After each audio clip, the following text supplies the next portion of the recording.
Hi guys, இந்த வீடியோவில் நம்ம என்ன பார்க்க போகிறோம் அப்படின்னு பார்த்தீங்கன்னா ரொம்ப முக்கியமானது வீரே தான். வீரே வந்து நம்ம ஸ்கெட்சப்பில் எப்படி கொண்டு வரது, அதில் எதில் போய் எடிட் பண்ணுறது அப்படிங்கிறது எல்லாத்தையுமே பார்க்கலாம். 3ds Max வீரே, மற்ற சாஃப்ட்வேரில் வீரே யூஸ் பண்ணுறதும் ஸ்கெட்சப்பில் வீரே யூஸ் பண்ணுறதும் பார்த்திங்கன்னா ரொம்பவுமே வந்து லேஅவுட்டே வந்து ரொம்ப சேஞ்ச் ஆகிருக்கும். ஏன்னா நார்மலாக மெட்டீரியல் எடிட்டார்னு தனியாக இருக்கும், லைட்டிங்னா லைட் லிஸ்டர் இந்த மாதிரியெல்லாம் இருக்கும். ரெண்டர் செட்டிங்ஸுக்குன்னு பார்த்தீங்கன்னா சின்னதாக ஒரு பேனல் ஓப்பன் ஆகும், டக்குன்னு அதில் போய் ஈஸியாக மாற்றிக்கலாம். ஆனால் ஸ்கெட்சப்புக்கு வந்து அப்படி கிடையாது. ஒரே பேனல் அசட் ப்ரௌசர் அப்படிங்கிறது ஒன்று இருக்கும். அதுலேயே பார்த்திங்கன்னா நீங்கள் நிறையா சேஞ்சஸ் பண்ணுற மாதிரி இருக்கும். எப்போயுமே ஸ்கெட்சப்பில் வந்து ஷார்ட்கட் அவ்வளோக்கா இல்லாதனால என்னென்னா நம்ம கொஞ்சம் கஷ்டமாக இருக்கும். ஏன்னா 3ds Maxல் எல்லாம் ஷார்ட்கட்டாக இருக்கிறனால டக்குன்னு நீங்கள் ஷார்ட்கட் கிளிக் பண்ணிட்டு போயிடுவீங்க. ஆனால் இதில் வந்து ஷார்ட்கட் இருக்குது, ஆனால் நிறையா, ஏன்னா இதில் கம்மியான டூல்ஸை வச்சு ஈஸியாக நம்ம ஒரு மாடல் க்ரியேட் பண்ண முடியும். அப்படிங்கிறதுனால தான் வந்து இந்த மாதிரி ஒரு இது இருக்குது. அப்படிங்கும்போது ஒவ்வொரு மாடலையுமே நம்ம எப்படி கொண்டு வரோம், க்ரியேட் பண்ணுறோம் அப்படிங்கிறது ரொம்ப முக்கியமான ஒரு இது. அதை வந்து நல்லா நோட் பண்ணிக்கோங்க. இப்போதைக்கு நான் வந்து ஒரு சிம்பிளாக ஒரு மாடல் ஒன்று எடுத்து வச்சுருக்கேன். இப்போது இந்த மாடலில் எப்படி ஸ்கெட்சப் கொண்டு வரது, அதாவது ஸ்கெட்சப்லேருந்து வீரே எப்படி கொண்டு வரது அப்படிங்கிறத மெயினாக பார்ப்போம். வீரே டூல்பாருங்கிறது ஒன்று இந்த இடத்துல இல்லவே இல்லை. கேமரா அப்படிங்கிறதும் பார்த்திங்கன்னா வீரேல வந்து நான் டிஃபால்ட்டாகவே ரெண்டரிங் வந்து எடுத்துரும். இதில் கேமராங்கிறது ஸ்பெசிஃபிக்காக நீங்கள் செட் பண்ணணும் அப்படின்ட்டு கிடையாது. சரி, ஃபஸ்ட்டு வந்து வீரே டூல்பார் எல்லாமே ஆக்டிவேட் பண்ணுங்கள். அப்படின்னா நீங்கள் வீரே ப்ராப்பராக இன்ஸ்டால் பண்ணிட்டீங்கன்னா இந்த இடத்துல டூல் பார்ஸ் இருக்குது பார்த்திங்களா. இந்த டூல்ஸில் எம்டி ஸ்பேஸை ரைட் கிளிக் பண்ணுங்கள். ரைட் கிளிக் பண்ணிங்கனாலே வீரே ரிலேட்டடாக இருக்கிற எல்லாமே வந்துடும். அதில் நீங்கள் வீரேங்கிறது ஒன்று கிளிக் பண்ணாலே போதும், எல்லாமே வந்துடும். ஆனால் இதில் எல்லாமே செப்பரேட்டாக இருக்கும். வீரே ஃபார் ஸ்கெட்சப் அப்படின்னு கிளிக் பண்ணும்போது இந்த ஒரு ஆப்ஷன் வரும். இதை கிளிக் பண்ணிவிட்டு வீரே லைட்டிங் தனியாக வந்துடும். அது இல்லாமல் ஆப்ஜெக்ட்னால் வீரேல யூஸ் பண்ணுற அந்த ஆப்ஜெக்ட் ஃபர்ரு இதெல்லாமே இருக்குது பார்த்திங்களா, அந்த ஆப்ஜெக்ட் எல்லாமே கொண்டு வந்துடலாம். யூட்டிலிட்டிஸ் அப்படிங்கும்போது அதுக்கான அந்த ஷேடோ கொண்டு வர ஆப்ஷன்ஸ் எல்லாமே இந்த இடத்துல வந்துடும். இதுதான் வந்து வீரேக்கான ஆப்ஷன்ஸ் எல்லாமே இங்கே இருக்கிற ஆப்ஷன்ஸு. சரி, இதில் லைட்டிங் அப்படின்னு போயிட்டோன்னா இந்த செக்ஷன் தான் வந்து மெயினாக லைட்டிங்காக நம்ம யூஸ் பண்ண வேண்டிய செக்ஷனு.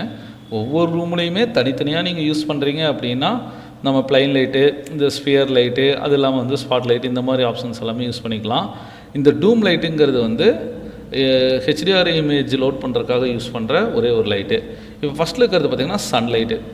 அதாவது லைட் ஜென்னுங்கிறது பார்த்திங்கன்னா உங்களுக்கு இது இங்கே வந்து ஆம்னி லைட் இருக்குது, ஐஎஸ் லைட்டு நம்ம ஆட் பண்ணிக்கலாம். இங்கே இருக்கிறதெல்லாம் லைட் செட்டிங்கு. சரி, இந்த ஃபஸ்ட்டில் இருக்கிறது பார்த்திங்களா, இந்த ஐக்கானில் ஃபஸ்ட் ஐக்கான் தான் வந்து அசட் எடிட்டார் அப்படிங்கிறது. இந்த அசட் எடிட்டாரில் நம்ம இதுக்கு பின்னாடி வர எல்லா ஆப்ஷனையுமே நம்ம வந்து ஓப்பன் பண்ணி பார்த்துக்க முடியும். அதுக்கு பக்கத்தில் இருக்கிறது காஸ்மோஸ் ப்ரௌசர் அப்படிங்கிறது. காஸ்மோஸ் ப்ரௌசர் ஆல்ரெடி பார்த்துருப்பீங்க. இதை கிளிக் பண்ணாலே இந்த மாதிரி ப்ரௌசர் வரும். உங்களுக்கு வேணுங்கிறது எல்லாத்தையுமே டவுன்லோட் பண்ணி யூஸ் பண்ணிக்கலாம். ஆனால் இதுவும் நம்ம கொரோனா வீரே அந்த இதில் இருக்கிறதும் ஒன்று தான். நம்ம வீரேக்கு தான் நான் எல்லாமே டவுன்லோட் பண்ணி வச்சுருக்கேன். கொரோனாக்கு இல்லைன்னா டக்குன்னு நீங்கள் கொரோனா ரெண்டு செட்டிங் சேஞ்ச் பண்ணிவிட்டு இதை ஓப்பன் பண்ணாலும் அதே அசட்ஸை லைட் அந்த ஸ்கிரிப்ட் மட்டும் மாற்றி எடுத்துக்கும். மாடலெல்லாம் ஒன்று தான். இதுக்காக மறுபடியும் டவுன்லோட் ஆகாது. இப்போ ஸ்கெட்சப்புக்கு அதே கான்செப்ட் தான். நீங்கள் டவுன்லோட் பண்ண பார்த்து வச்சுருக்க அதே பாத்துலேருந்து எடுத்துக்கும். இப்போது ஃபைனல் ரெண்டர் கொடுக்கறது, இன்ட்ராக்டிவ் ரெண்டர் கொடுக்கறது அப்படிங்கிற ஆப்ஷன்ஸ் எல்லாமே ஆட் ஆகி வரும். இதில் அசட் எடிட்டார்னு சொல்ல பார்த்தீங்களா, இதை வந்து கிளிக் பண்ணுங்கள். இதுதான் ரொம்ப முக்கியமான ஒன்று. இது மூலியமாக தான் நம்ம ஃபர்தராக எல்லாத்தையுமே வந்து இது பண்ணிக்குவோம். அசட் எடிட்டாருங்கிறதுங்கிறது நம்ம ஒரு அசட் லைட்டிங் எடிட் பண்ணலாம், ஆப்ஜெக்ட் எடிட் பண்ணலாம். அது ப்ராக்ஸியாக நோட் பண்ணால் ஆப்ஜெக்ட் எடிட் பண்ணலாம். இதுலேயே ரெண்டர் செட்டிங்ஸ் பண்ணலாம். இன்ட்ராக்டிவ் ரெண்டரு காஸ்மோஸ் ப்ரௌசரில் இருக்கிறது லோட் பண்ணலாம். மெட்டீரியல் எடிட்டிங் பண்ணுறதுக்கும் இதே ஆப்ஷன்ஸ்லாம். லேயரை கான்செப்ட் பண்ணி டெக்ஸ்சர் மேப்பிங் பண்ணுறது எல்லாமே நீங்கள் இதிலேயே பண்ணிக்கலாம். அதை டிஸ்பிளேஸ்மெண்ட் மேப் இந்த மாதிரி இருக்குது பார்த்தீங்களா, எல்லாத்தையுமே இந்த அசட் எடிட்டார் மூலியமாகவே வந்து ஃபுல் கண்ட்ரோல் பண்ணிக்கலாம். அதுக்கப்புறம் சரி, இன்ட்ராக்டிவ் ரெண்டர் அப்படிங்கிறது எதில் வரும் அப்படின்னு பார்த்திங்கன்னா, இன்ட்ராக்டிவ் ரெண்டர் மட்டும் ஃப்ரேம் பஃபரில் வரும். வியூ ஃப்ரேம் பஃபர்னு தனியாக பார்த்துருப்போம் பார்த்திங்களா, அதில் வந்து ஃப்ரேம் பஃபரில் வரும். இதில் நீங்கள் CPU ரெண்டர் எடுத்துக்கலாம், GPU ரெண்டர், CPU ரெண்டுமே சேர்த்து கூடா அப்படிங்கிற ரெண்டரும் கூட நீங்கள் இதிலேருந்தே எடுத்துக்கலாம். தனியாக மெட்டீரியல் எடிட் பண்ணுறக்கும் மெட்டீரியல் எடிட்டாராக யூஸ் ஆகிறதும் இந்த அசட் எடிட்டார் தான். இப்போது இதில் மேலே கொடுத்துருக்காங்க பார்த்தீங்களா, இந்த ஐக்கான் தான் ரொம்ப முக்கியமான ஐக்கான். இப்போ இந்த ப்ளூ கலரில் இருக்கிறது எல்லாத்தையுமே ஆஃப் பண்ணிட்டீங்கன்னா, இப்போ நான் இது மட்டும்தான் செலக்ட் ஆகிருக்கு. இது பேர் என்னென்னா ஜாமெண்ட்ரி அப்படிங்கிறது. இது பார்த்திங்கன்னா லைட்டிங்கு. இது பார்த்திங்கன்னா மெட்டீரியலுக்கான ஆப்ஷன்ஸ் மட்டும்தான். மெட்டீரியல் மட்டும்தான் நம்மளால் எடிட் பண்ண முடியும். இதில் பார்த்திங்கன்னா நிறையா கலெக்ஷன்ஸ் ஆஃப் ரெண்டர் எலிமெண்ட் எல்லாமே நீங்கள் ஆட் பண்ணி கொடுத்துக்கலாம். இப்போ எனக்கு லைட் மிக்ஸ் வேணும்னா light mix, mostly light mix கொடுப்போம். அப்புறம் டீனாய்ஸர் ஆட் பண்ணுவோம். எக்ஸ்ட்ரா டெக்ஸ்ட் அப்படிங்கிறது பார்த்திங்கன்னா உங்களுக்கு அந்த ஷேடோவெல்லாம் வந்து இது டீட்டெயில்டாக வர்றதுக்காக ஸ்பெக்குலர் ரிஃப்ளெக்ஷன் இதெல்லாமே ரெண்டர் எலிமெண்ட் ஆட் பண்ணுறது. இந்த இடத்துல பார்த்திங்கன்னா டெக்ஸ்சர்ஸை வந்து கன்வெர்ட் பண்ணுறது, அதை என்விரான்மெண்ட் ஸ்கை இந்த மாதிரி இருக்குது பார்த்திங்களா, ஹெச்டிஆர் இமேஜ் அது லோட் பண்ணி கொண்டு வரது. இது வந்து ரெண்டர் ரெண்டருங்கிறது இந்த இடத்துல தான் இருக்கும். அதுக்கப்புறம் நம்ம இன்ட்ராக்டிவ் ரெண்டர் வேணுமா, இங்கே கிளிக் பண்ணாதீங்க, இந்த கார்னரில் இதை நான் மேலே கிளிக் பண்ணோன்னா அந்த ஒரு டாப் வியூ ரெண்டர் வந்துருச்சு பார்த்தீங்களா, இதுதான் வந்து இதோடது. சரி, இதை கொஞ்சம் தள்ளி வச்சிடலாம் இந்த இடத்துல. இப்போ பார்த்திங்கன்னா தெரியும், இதை டபுள் கிளிக் பண்ணிக்கலாம். ரெண்டர் செட்டிங்ஸு இந்த இடத்துல வந்துச்சு. இந்த ட்ரையாங்கிளை லாங் ப்ரெஸ் பண்ணிங்கன்னா உங்களுக்கு 3 ஆப்ஷனும் அடிஷ்னலாக ஒரு சேவ் பண்ணுறது இதெல்லாமே. இந்த இடத்த நீங்கள் கிளிக் பண்ணும்போது இதில் நிறைய ஃப்ரேம் பஃபர் ஓப்பன் பண்ணுறது, அதாவது லைட் லிஸ்டர்னு சொல்லுவோம் பார்த்திங்களா, அந்த மாதிரி கான்செப்ட் எல்லாத்தையுமே வந்து இந்த இடத்துல நீங்கள் யூஸ் பண்ணிக்கலாம். இதுதான் வந்து இதோடது.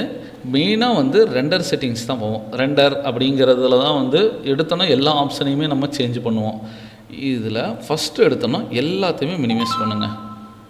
இப்போது இது எல்லாத்தையுமே மினிமைஸ் பண்ணும்போது இந்த மாதிரி ஆப்ஷன் மட்டும்தான் ஃபஸ்ட்டு வரும்.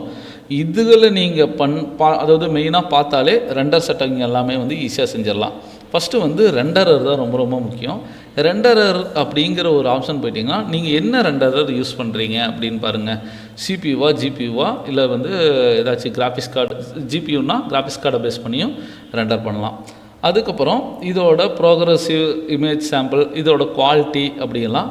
அப்புறம் கேமரா அப்படின்னு போயிட்டோன்னா நான் என்ன கேமரா யூஸ் பண்ணுறேன், அந்த கேமராவோட எக்ஸ்போசரு, அப்பச்சர், ஒயிட் பேலன்ஸ், இந்த ஆப்ஷன்ஸ் எல்லாம் கொடுக்குறது. டெப்த் ஆஃப் ஃபீல்டுங்கிறது அந்த லென்ஸில் யூஸ் பண்ணுற ஆப்ஷனையுமே நம்ம இதிலேயே பார்த்துக்கலாம். இதில் அவுட்புட் அப்படிங்கிறது வந்து ரொம்ப ரொம்ப முக்கியம். ஏன்னா அவுட்புட்டில் தான் நம்மளோட சைஸ் பார்த்துக்க முடியும். இப்போது இமேஜ் வித் அண்ட் ஹைட் இருக்குது பார்த்தீங்களா, இந்த இடத்துல இருக்குது. இது ஆஸ்பெக்ட் ரேஷியோ சேஞ்ச் பண்ணிக்கலாம். இதை நீங்கள் கிளிக் பண்ணிங்கன்னா ஆஸ்பெக்ட் ரேஷியோ 1:1 இந்த மாதிரி வரும். கஸ்டமைஸ் அப்படின்னு கொடுத்துட்டிங்கன்னா நீங்கள் ஆஸ்பெக்ட் ரேஷியோவை வந்து எடிட் பண்ணி கூட யூஸ் பண்ணிக்கலாம். இப்போது சேஃப் ஃப்ரேம் அப்படிங்கிறது நீங்கள் ஆன் பண்ணி விட்டிங்கன்னா இந்த இடத்துல உங்களுக்கு சேஃப் ஃப்ரேம் வந்து ஆன் ஆயிரும். கீழே மேலே அப்படிங்கிறது வந்து ஆன் ஆகிருக்கும். இப்போ நான் மூவ் டூலில் தான் இருக்கேன். நான் வந்து செலெக்ஷன் டூல் போயிடுறேன். செலெக்ஷன் டூல் போகும்போது ஜஸ்ட் செலெக்ஷன் பண்ண தான் முடியுமே தவிர்த்து சப்ஜெக்டை மூவ் பண்ண முடியாது. இதுவும் வந்து ஒரு தான் மெயினாக நோட் பண்ணிக்கோங்க. ஏன்னா ஒவ்வொரு இடத்துலையுமே நம்ம இந்த விஷயத்தை தான் மெயினாக பார்க்கணும். சேஃப் ஃப்ரேம் நம்ம இங்கேயே கொடுத்துக்கலாம். இமேஜ் சேவ் பண்ணுற பாத்துங்கிறது நம்ம இந்த இடத்துல கொடுப்போம். அனிமேஷன் அப்படின்னு ஆன் பண்ணிட்டீங்கன்னா அனிமேஷன் செக்ஷனில் தான் வந்து நம்ம அனிமேஷன்ஸ்க்கான எவ்வளோ கீ ஃப்ரேம் மட்டும் 0லேருந்து 100 ஃப்ரேம்ஸ் மட்டும் வேணுமா அப்படிங்கிறது எல்லாமே அனிமேஷன்ஸில் சேஞ்ச் பண்ணுறது. இங்கே அனிமேஷன் நீங்கள் ஆன் பண்ணல அப்படின்னா நீங்கள் ஒரே ஒரு இது மட்டும்தான் பண்ண முடியும். இப்போது இந்த இடத்துல பார்த்தீங்கன்னா நான் வந்து 1080 அப்படின்னு கொடுத்துக்கிறேன். இங்கே கொடுத்தோன்னவே இந்த இடத்துல 1080 பிக்சலுக்கு சேஞ்ச் ஆகிடுச்சுங்களா.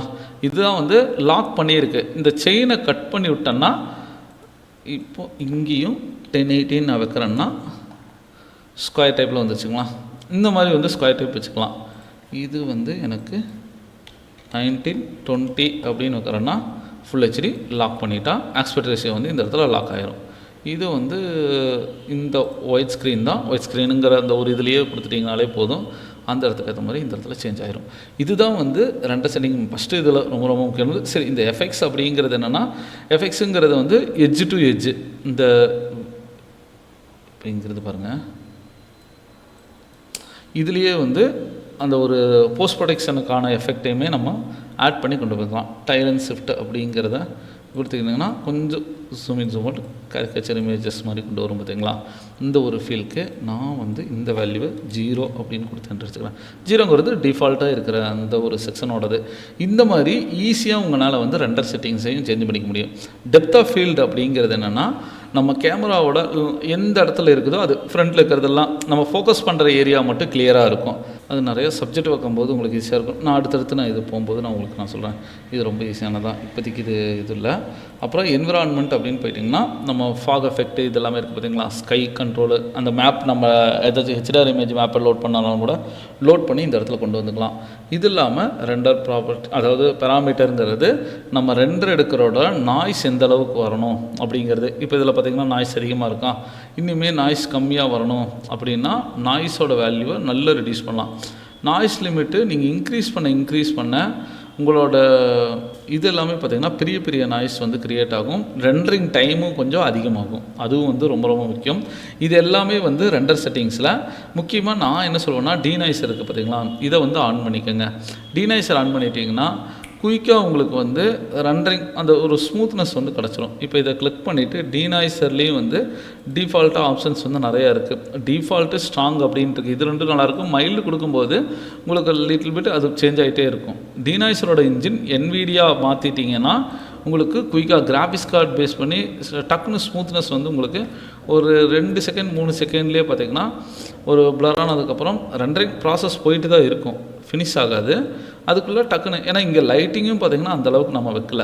லைட்டிங் வைக்கும்போது ரொம்பவே நல்லாயிருக்கும். இந்த மாதிரி ரெண்டர் செட்டிங்ஸு இதை தான் இருக்குது. இதை தாண்டி வேறு எதுவும் இல்லை. இப்போ லைட் அப்படின்னு ஆட் பண்ணுறேன்னா இங்கே சன்லைட் மட்டும்தான் நான் வச்சுருக்கேன். இப்போ சன்லைட்டை கிளிக் பண்ணும்போது சன்லைட்டை எடிட் பண்ணுறதுக்கான ஆப்ஷன் இந்த இடத்துலையே நீங்கள் வந்து எடிட் பண்ணிக்கலாம். இப்போ சன்லைட்டோட இன்டென்சிட்டி அப்படிங்கிறது இங்கே இருக்குது பாருங்கள். இப்போ இன்டென்சிட்டியை நான் கம்மி பண்ணுறேன். எவ்வளோ கம்மி பண்ணுறீங்களோ அந்தளவுக்கு. கொஞ்சம் அதிகம் பண்ணோன்னா இன்டென்சிட்டியை இங்கேயே கண்ட்ரோல் பண்ணி ஒர்க் பண்ணிக்கலாம். இப்போ கலர் டோன்னாலே நம்மளுக்கு ஃபில்டரில் தான் இருக்கும். இதில் ஓவர் ரைட் அப்படின்னு கொடுத்திங்கன்னா டேவியோடது ஸ்கையோட மிங்கிள் ஆகி உங்களுக்கு ஒரு கலர் டோன் பார்த்திங்கன்னா ரொம்ப நல்லாயிருக்கும். மற்ற பிரகாரம் எல்லாமே வந்து நம்ம 3ds Max V-Rayல யூஸ் பண்ண ஆப்ஷன்ஸ் தான். அதுகளில் இருக்கிறதே தான் இங்கே. ஆனால் என்ன லேஅவுட் எல்லாமே கொஞ்சம் வேறு இடத்துல மாற்றி வச்சுருக்கிறதுனால அந்த ஒரு கன்ஃபியூஷன் மட்டும் இந்த இடத்துல இருக்கும். இப்போ நான் க்ளவுட் அப்படிங்கிறத நான் ஆட் பண்ணிட்டேன்னா இந்த இடத்துல பாருங்கள் க்ளவுட் ஆட் ஆகிடுச்சிங்களா. க்ளவுட் இருக்கிறதுனால இந்த இடத்துலையும் நம்மளுக்கு க்ளவுடோட ஆப்ஷன்ஸ் எல்லாமே இங்கே கிடச்சிரும். சரி ப்ரோ, இதெல்லாமே ஓகே ஆயிடுச்சு. எனக்கு மெட்டீரியல் ஏதாச்சும் சேஞ்ச் பண்ணனா என்ன பண்ணுறது? அதுக்கு தான் மெட்டீரியல் அப்படிங்கிற ஒரு ஆப்ஷன்ஸ் எல்லாம் வந்து அன்டேக்டு ஆப்ஷன்ஸ் இந்த மாதிரி நிறைய இருக்குது. நீங்கள் புதுசாக மெட்டீரியல் க்ரியேட் பண்ணனால இப்போது இங்கே நான் கிளிக் பண்ணும்போது இது ரிலேட்டடாக வந்துச்சு. இங்கே கிளிக் பண்ணும்போது பார்த்திங்கன்னா நிறையா மெட்டீரியல்ஸ் வந்து இந்த இடத்துல கொடுத்துருப்பாங்க. இது டிஃபால்ட்டாக இங்கே அப்ளை பண்ணியிருக்கிற மெட்டீரியலும் வந்து ஆட் ஆகிருக்கும். ஒரு சிலதெல்லாம் இங்கே இந்த சப்ஜெக்டில் இருக்குது பார்த்திங்களா, அந்த மெட்டீரியலெல்லாம் ஆட் ஆகிருக்கும். இப்போது இந்த மெட்டீரியல் இல்லாமல் புதுசாக நான் ஒரு மெட்டீரியல் க்ரியேட் பண்ணணும் அப்படின்னு நினச்சிங்கனாலே இங்கே கீழே பாருங்கள் சின்னதாக ஒரு ஆப்ஷன் இருக்குதெல்லாம். இதை கிளிக் பண்ணும்போது மேலே இருக்கிற ஆப்ஷன்ஸோடது எல்லாமே வரும். இதில் மெட்டீரியலில் மேலே பாருங்கள் ஜென்ரிக் அப்படின்ட்டு இருக்குதெல்லாம் இதுதான் வந்து பேஸ் மெட்டீரியல். இந்த மெட்டீரியலில் நான் ஒரு கிளிக் பண்ணுறேன் அப்படின்னா பேசிக் மெட்டீரியல் வந்து லோட் ஆயிரும். இந்த மெட்டீரியல்லேருந்து நம்ம அதாவது V-Ray மெட்டீரியல்ங்கிறது தான் வந்து V-Rayவோட ஸ்டாண்டர்ட் மெட்டீரியல். அந்த மாதிரி தான் இங்கே இருக்கிற ஜென்ரிக் அப்படிங்கிறத பார்த்திங்கன்னா V-Ray மெட்டீரியல் இதுதான் வந்து V-Rayவோட ஸ்டாண்டர்ட் மெட்டீரியல் அப்படின்னு சொல்லுவோம். இப்போது இந்த ஜென்ரிக்கில் வந்து கலர் மாற்றுறீங்க அப்படின்னா நம்மளுக்கு பிடிச்ச கலரை நான் இந்த இடத்துல கிளிக் பண்ணுறேன். சேஞ்ச் ஆகிடுச்சிங்களா. சப்போஸ் எனக்கு ரிஃப்ளெக்ஷன் வேணும்னா ரிஃப்ளெக்ஷன் செக்ஷனில் வந்து லைட்டாக ரிஃப்ளெக்ஷன் கொடுக்கும்போது ரிஃப்ளெக்ஷன் இந்த இடத்துல ஆட் ஆகிடுச்சு பாருங்க. அதுக்கடுத்தது ரிஃப்ராக்ஷனோடது அதோட ஃப்ராக்சரல் IOR வேல்யூன்னு கொடுத்துட்டிங்கன்னா ஆப்போசிட்டில் இருக்கிற சப்ஜெக்ட் வந்து எந்த அளவுக்கு நம்மளுக்கு பிரதிபலிக்குது அப்படிங்கிற இது வந்து இந்த இடத்துல வந்துடுங்க. இப்போ இதெல்லாமே நான் க்ரியேட் பண்ணிட்டேன். இப்போ இந்த இதோட நேம் மாற்றினாலும் கூட செலக்ட் பண்ணிவிட்டு மெயின் V-Ray MTL அப்படின்னு நான் வந்து நேம் போட்டேன். அந்த நேம் இது கேட்டகரியில் அது எம்மில் ஸ்டார்ட் ஆகிறதுனால அந்த இடத்துல போயிடுச்சு. இப்போ இந்த மெட்டீரியலில் எந்த இடத்துல நீங்கள் அப்ளை பண்ண போகிறீங்க? இப்போது நான் இங்கே அப்ளை பண்ணுறேன் அப்படின்னா அந்த இடத்த வந்து நம்ம செலக்ட் பண்ணணும். இப்போது இந்த இடத்த செலக்ட் பண்ணிவிட்டு ரைட் கிளிக் பண்ணிவிட்டு அப்ளை ஆப்ஷன் அந்த ஆப்ஷனில் வந்து உங்களுக்கு அப்ளை ஆகிடும். அங்கே அப்ளை ஆகிடுச்சுன்னா இந்த இடத்துல அப்ளை ஆகிடுச்சுங்களா. நம்ம எந்த ஏரியாவை செலக்ட் பண்ணுறீங்களோ அந்த ஏரியாவுக்கு ஜஸ்ட் ட்ராக் அண்ட் ட்ராப் பண்ணாலே போதும். இப்போ கலர் மாற்றலாம். இதை கிளிக் பண்ணிவிட்டு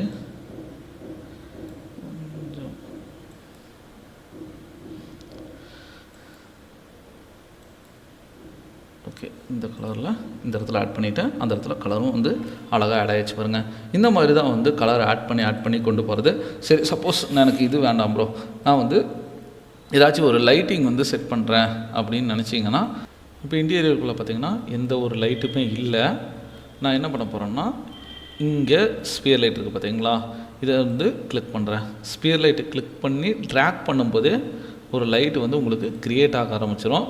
இப்போ இந்த ஸ்பியர் லைட்டில் நான் மூவ் டூல் செலக்ட் பண்ணிவிட்டு லைட்டாக செலக்ட் பண்ணி அப்படியே ஹைட் எடுத்துட்டிங்கன்னா உங்களுக்கு சென்டரில் வந்துடும். பட் இந்த ஸ்பியர் லைட்டில் பார்த்திங்கன்னா எந்த ஒரு லைட்டோட அந்த ஒரு எஃபெக்ட்டுமே இல்லை, ஒரு ஏதோ நார்மலாக இருக்கிற மாதிரி இருக்குது. அப்படின்னா என்ன பண்ணிக்கலாம், லைட்டை செலக்ட் பண்ணிவிட்டு எப்போயுமே செலெக்ஷன் டூலில் போய்க்கோங்க. செலெக்ஷன் டூல் போகும்போது தான் உங்களுக்கு கரெக்டாக இருக்கும். இப்போ இந்த லைட்டை வந்து ஸ்பெசிஃபிக்காக நான் எடிட் பண்ணணும். எடிட் பண்ணனாலே அசட் எடிட்டார் அப்படிங்கிற ஒரு கான்செப்ட்டில் போய்க்கோங்க. அங்கே இந்த இடத்துல பார்த்தீங்கன்னா லைட்டை எடிட் பண்ணுறதுக்கான ஆப்ஷன்ஸ் கொடுத்துருப்பாங்க. இதில் மெட்டீரியல் லைட் ரெண்டுமே இருக்குது. நான் லைட்டை மட்டும் போய்க்கிறேன். லைட்டில் இங்கே இருக்குது பாருங்கள், ஸ்பியர் லைட் அப்படிங்கிறது. இந்த ஸ்பியர் லைட்டை செலக்ட் பண்ணிவிட்டு தெரியாமல் நீங்கள் வந்து ரெக்டாங்குலர் லைட் ஏதாச்சும் இருந்தாலும் கூட அந்த லைட்டை செலக்ட் பண்ணி உங்களால் டெலிட் பண்ணிக்க முடியும். செலக்ட் பண்ணி டெலிட் பட்டன் கொடுத்தீங்கன்னா போதும், ஆட்டோமேட்டிக்காக அது டெலிட் ஆயிரும்.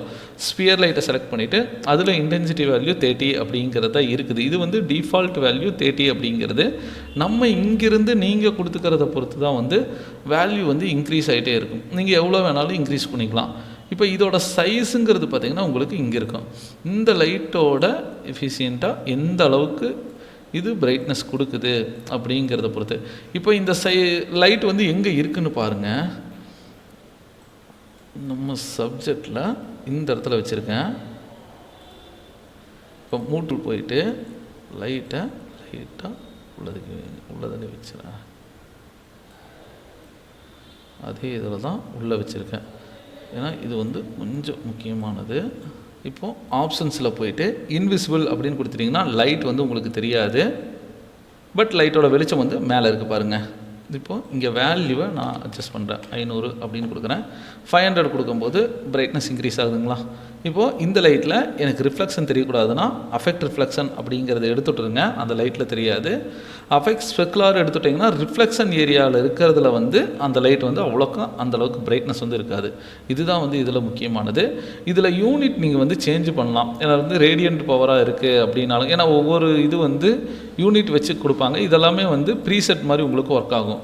அதுவே டிஃபால்ட் அப்படின்னு கொடுத்தீங்கன்னா மேனுவலாக நம்மளுக்கு இந்த லைட்டோட கண்ட்ரோல் வந்து நம்ம இந்த இடத்துல ஆட் பண்ணி கொண்டு போகிறோம். இது வந்து ஒரு இதோடது. இன்னி கொஞ்சமே எனக்கு ஸ்பீடாக இதோட பிரைட்னஸ் எல்லாம் வேணும் அப்படின்னு நினச்சிங்கன்னா நம்ம சப்ஜெக்டில் வந்து இந்த இடத்துல பாருங்கள், சோர்ஸில் வந்து RGBங்கிறது வந்து லைட் மிக்ஸ் அப்படிங்கிற ஒரு கான்செப்ட் வந்து நம்ம ஆட் பண்ணுவோம். அப்படின்னா இந்த இதை கிளிக் பண்ணிவிட்டு லைட் மிக்ஸ் அப்படிங்கிறத ஒன்று கிளிக் பண்ணுங்கள். லைட் மிக்ஸ் ஆட் பண்ணாலே லைட் மிக்ஸ் வந்து இந்த இடத்துல ஆட் ஆயிரும். லைட் மிக்ஸோட ப்ராப்பர்ட்டிஸ் இங்கே இருக்கும். இப்போ நீங்கள் இதை ஃப்ரேம் பஃபரை மட்டும் க்ளோஸ் பண்ணிவிட்டு மறுபடியும் ஃப்ரேம் பஃபரை வந்து எனேபிள் பண்ணுங்கள். இங்கே லைட் மிக்ஸ் ஆட் ஆகிடுச்சுங்களா? இதை கிளிக் பண்ணிங்கன்னா அங்கே என்னென்ன லைட் யூஸ் பண்ணியிருக்கீங்களோ எல்லா லைட்டுமே வந்து இந்த இடத்துல ஆட் ஆயிரும். இப்போது ஸ்பியர் ஆஃப் பண்ணி காட்டுறேன். இங்கே ஸ்பியர் லைட் ஆஃப் ஆகும் பாருங்கள். லோட் ஆகிறதுக்கு தான் கொஞ்சம் ஸ்லோவாச்சு. இப்போ நான் இங்கே இன்க்ரீஸ் பண்ணேன்னா என்னோடய பிரைட்னஸ் வந்து நல்ல ஒரு இது வந்து இப்போ மேலே டச் பண்ணியிருக்கேன். கொஞ்சம் கீழே கொண்டு வந்தால் கரெக்டாக இருக்கும். ஆனால் இவ்வளோ ப்ளீச்செல்லாம் நீங்கள் கொண்டு வரக்கூடாது. ப்ளீச்சை கண்ட்ரோல் பண்ணுறதுக்கு எக்ஸ்போசரில் ஹைலைட் பண்ண நான் கம்மி பண்ணாலே ப்ளீச் ஆட்டோமேட்டிக்காக கம்மியாகிடுச்சு பார்த்தீங்களா? இதில் எனக்கு ஃபிலிமிக் டோன் மேப் மாதிரி வரணும் அப்படின்னா, அதாவது சினிமாட்டிக் எஃபெக்ட் வரணும்னா சினிமிக் டோன் மேப்பு. இந்த இதில் நம்ம எடிட் பண்ணும்போது இதில் லைட்டாக நம்மளுக்கு எந்த இடத்துல வேணுமோ அந்த எஃபெக்ட்ஸ் எல்லாமே நீங்கள் ஆட் பண்ணி கொண்டு வந்துக்கலாம். இதுதான் வந்து ரொம்ப ரொம்ப முக்கியமானது. டீனாய்சர் அப்படிங்கிறதுலையும் நம்ம ரொம்ப இங்கே ரெண்டர் செட்டிங்ஸில் டீனாய்சரை மறக்காமல் நீங்கள் எனேபிள் பண்ணுங்கள். டீனாய்சரை எனேபிள் பண்ணும்போது உங்களுக்கு நல்ல ஒரு ஸ்மூத்னஸ் வந்துருச்சு பார்த்தீங்களா? அது NVIDIA டீனாய்சருங்கும் போது நல்லாவே ஒரு ஸ்மூத்னஸ் வந்து ஆட் ஆகும். இதில் ரிஃப்ராக்ஷன் அப்படிங்கிற ஆப்ஷன்ஸ் எல்லாமே நம்ம எதுவும் கொடுக்கல. அதுவும் சேர்ந்து ஆட் பண்ணும்போது அதோட ரியாலிட்டி வந்து ஆட் ஆகும். இப்போ மெயினாக நம்ம பார்க்க வேண்டியது, இப்போ அசட்ஸில் வேறு ஏதாச்சும் ஒரு மாடல் நான் கொண்டு வந்து வைக்கணும் அப்படின்னாலும் கூட சோயாஸ் காஸ்மோஸ் ப்ரௌசர் வந்து ஓப்பன் பண்ணுங்கள். இப்போது வீட்டுக்குள்ளே இருக்கோம். இங்கே வந்துடுங்க. காஸ்மோஸ் ப்ரௌசர் ஓப்பன் பண்ணிவிட்டு இதை ட்ராக் பண்ணி கொண்டு வந்து இதில் இம்போர்ட் அப்படிங்கிறது கொடுத்துட்டோன்னா இந்த இடத்துல வந்துடும். இப்போ இங்கே கிளிக் பண்ணிக்கிறேன். எஸ்கேப் கொடுத்தீங்கன்னா அந்த இடத்துல கேன்சல் ஆகிரும். அங்கே ஜஸ்ட் இம்போர்ட் கொடுத்தனவே பார்த்தீங்களா இந்த இடத்துல வந்துருச்சு.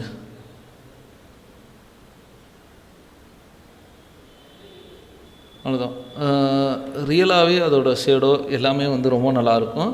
மெஷர்மெண்ட்டும் பார்த்திங்கன்னா நம்ம யூனிட் வந்து இதிலிருந்து வச்சுருக்கிறதுனால ரியல் மெஷர்மெண்ட்டு தான். அதனால் உங்களுக்கு ஒரு மாடலை ட்ராக் அண்ட் ட்ராப் பண்ணாலே அதோடய குவாலிட்டியும் பார்த்திங்கன்னா ரொம்பவுமே நல்லாயிருக்கும். இப்போது எந்த ஒரு சப்ஜெக்டாக இருந்தாலும் ஃபஸ்ட்டு நம்ம நேவிகேஷன் கண்ட்ரோலுங்கிறது ரொம்ப ரொம்ப முக்கியம். நேவிகேஷன் கண்ட்ரோல் இல்லாமல் வியூபோர்ட் கண்ட்ரோலும் ரொம்ப ரொம்ப முக்கியம். இப்போ இந்த அசட்ஸ் நான் எடுத்து வச்சுருக்கேன் அப்படிங்கும்போது அசட்ங்கும்போது நார்மலாக இப்படி இருக்கும். எனக்கு டக்குன்னு ஜூம் இன் ஜூம் அவுட் பண்ணணும் அப்படின்னு நினச்சிங்கன்னா இசட் ப்ரெஸ் பண்ணாலே போதும், ஜூமோட டூலோட அந்த ஆப்ஷன் வந்துடும். இப்போது ஓவராலாக எனக்கு பர்டிகுலர் இந்த இடத்த மட்டும் ஜூம் பண்ணணும் அப்படின்னு நினைக்கிறேன்னா நீங்கள் ஜூம் பண்ணி போகணுன்னு அவசியம் இல்லை. கண்ட்ரோல் ஷிஃப்ட் டபிள்யூ அப்படிங்கிறத ப்ரெஸ் பண்ணிட்டீங்கன்னா ஜூம்லேயே வந்து விண்டோ ஜூம் அப்படிங்கிற ஒரு கான்செப்ட். இப்போ ஜஸ்ட் எனக்கு இந்த எந்த ஆப்ஜெக்ட் வேணுமோ அந்த ஆப்ஜெக்டை நீங்கள் ட்ராக் பண்ணிங்கன்னா போதும், அந்த மார்க் பண்ண அந்த ஏரியாக்குள்ளே போயிடும். இப்போ இந்த இடத்துல பார்த்தீங்கன்னா நான் இந்த இடத்த குட்டியாக மார்க் பண்ணேன், அந்த பூவோடது வந்துருச்சு பார்த்தீங்களா. இல்லை ப்ரோ ஓவராலாக இந்த நான் எத்தனை மாடல் செஞ்சுருக்கோம் அந்த மாடலை விட்டு ஃபுல்லாக வெளியே போகணுன்னா கண்ட்ரோல் ஷிஃப்ட்டு இ அப்படின்னு கொடுத்துட்டிங்கன்னா ஓவராலாக சப்ஜெக்டை விட்டே விழுந்துடும். அந்த மாடல் எத்தனை மாடல் இருக்கோ அந்த மாடலோட ஆப்ஷனுக்கே நம்ம அந்த இடத்துல க்ரியேட் பண்ணிக்கலாம். இப்போது எம் ப்ரெஸ் பண்ணிங்கன்னா மூவ் டூல் அப்படிங்கிற ஒரு ஆப்ஷனு. இப்போது எனக்கு இந்த சப்ஜெக்ட் செலக்ட் பண்ணிவிட்டு டெலிட் கொடுத்துட்டிங்கன்னா போதும், ஆட்டோமேட்டிக்காக அந்த சப்ஜெக்ட் வந்து நம்மளுக்கு டெலிட் ஆயிரும். இந்த சப்ஜெக்ட் செலக்ட் பண்ணி டெலிட் பண்ணிட்டீங்கன்னா அந்த சப்ஜெக்ட் வந்து டெலிட் ஆயிரும். இப்போது எனக்கு உள்ளே போகணும், இப்போ மறுபடியும் உள்ளே ரெண்டர் ஆகணும் அப்படின்னு நினச்சிங்கன்னா கண்ட்ரோல் ஷிஃப்ட் டபிள்யூ அப்படிங்கிற கொடுக்கும்போது ஜூம் டூல் வந்துடும். எந்த இதோ அதை செலக்ட் பண்ணிவிட்டு ஜஸ்ட் ஒரு கிளிக் பண்ணிட்டீங்கன்னா அந்த சப்ஜெக்டோட எந்த சப்ஜெக்ட் இருக்கோ அந்த சப்ஜெக்ட்டுக்கு ஜூம் பண்ணி உள்ளே அந்த அந்த சப்ஜெக்டை ஃபோக்கஸ் பண்ணுற மாதிரி நம்ம உள்ளே போய்க்கலாம். இந்த வியூபோர்ட் கண்ட்ரோலை வந்து மெயினாக நிறையா யூஸ் பண்ணுங்கள். ஏன்னா வியூபோர்ட் கண்ட்ரோலை வச்சு தான் வந்து அடுத்தடுத்து ஒர்க் பண்ணுறதுக்கு கொஞ்சம் ஈஸியாக இருக்கும். இப்போ ஆல்ட் பிடிச்சி மிடில் மவுஸ் பட்டனை பிடிச்சி நான் இந்த ரொட்டேட் பண்ணுறேன் அப்படின்னா ஷிஃப்ட்டு பிடிச்சி ட்ராக் பண்ணும்போது பேன் டூல் வந்து ஒர்க் ஆகும். எனக்கு இந்த ஷாட் மட்டும்தான் நான் எடுக்கணும்னா இப்போ நான் இந்த வியூவில் தான் இருக்கேன். இப்போ நீங்கள் அந்த ரெண்டர் செட்டப் இருக்குது பார்த்தீங்களா, அதை வந்து எனேபிள் பண்ணிக்கலாம். இதை கிளிக் பண்ணாலே ஃப்ரேம் பஃபர் வந்து ஆட்டோமேட்டிக்காக நான் வச்சுருக்கிற வியூக்கு வந்து போயிடும். இப்போது இந்த வியூவில் எனக்கு லைட்டிங் எல்லாம் மாற்றணும் அப்படின்னாலும் கூட மாற்றிக்கலாம். நான் லைட் மிக்ஸ் அப்படிங்கிறது ஆல்ரெடி நான் ஆட் பண்ணியிருக்கேன். இந்த லைட் மிக்ஸ் ஆட் பண்ணியிருக்கிறதுனால டிஃபால்ட்டாகவே பாருங்கள் இதில் எக்ஸ்போசரை கொஞ்சம் கம்மி பண்ணிக்கலாம். லைட் மிக்ஸில் இந்த பவர் கொஞ்சம் அதிகமாக இருக்குது, லைட்டாக கம்மி பண்ணிக்கலாம். ப்ளீச்சு எனக்கு இந்த ஃபிலிமிக் டோன் மேப் வேணால் யூஸ் பண்ணலாம், இல்லாட்டி வந்து கேன்சல் பண்ணிக்கலாம். இப்போ டீனாய்சர் ஆட் பண்ணியிருக்கிறதுனால ஸ்மூத்தாக வந்துருச்சு பாருங்கள். டீனாய்சரும் எனக்கு இன்னும் கொஞ்சமே டல் ஆகணும் அப்படின்னா டீனாய்சர் எப்பயுமே NVIDIA வைக்கிறத விட வீரே டீனாய்சர் வைங்க. ஃபைனல் ரெண்டர் கொடுத்துருக்கேன். டீனாய்சர் வந்து இந்த இடத்துல ஆன் ஆகலைன்னு நினைக்காதீங்க, டீனாய்சர் ஆனில் தான் இருக்குது. கொஞ்சம் நேரம் கழித்து தான் வந்து ஒரு 2 செகண்ட்லேயே வந்து கிளியர் ஆயிரும். இந்த இடத்துல பார்த்தீங்களா நல்ல டீட்டெயில்டோடவே வந்து குயிக்காக ரெண்டர் எடுத்து கொடுத்துரும். இந்த கிளியரன்ஸ் எல்லாம் போகணுன்னா ஃபுல்லாகவே ரெண்டர் செட்டிங்ஸ் எல்லாம் மாற்றும் போது ரொம்பவுமே நல்லாயிருக்கும். இப்போ இந்த அளவுக்கு ரிசல்ட் வந்திருக்கு அப்படிங்கும்போது சேவ் பண்ணுறதுக்கு இங்கே இருக்கிற ஆப்ஷன் தான் கிளிக் பண்ணுங்கள். டெஸ்க்டாப்பில் நான் ஏதாச்சும் ஒரு நேம் கொடுத்துட்டு PNGலேயே வந்து சேவ் கொடுக்குறேன்.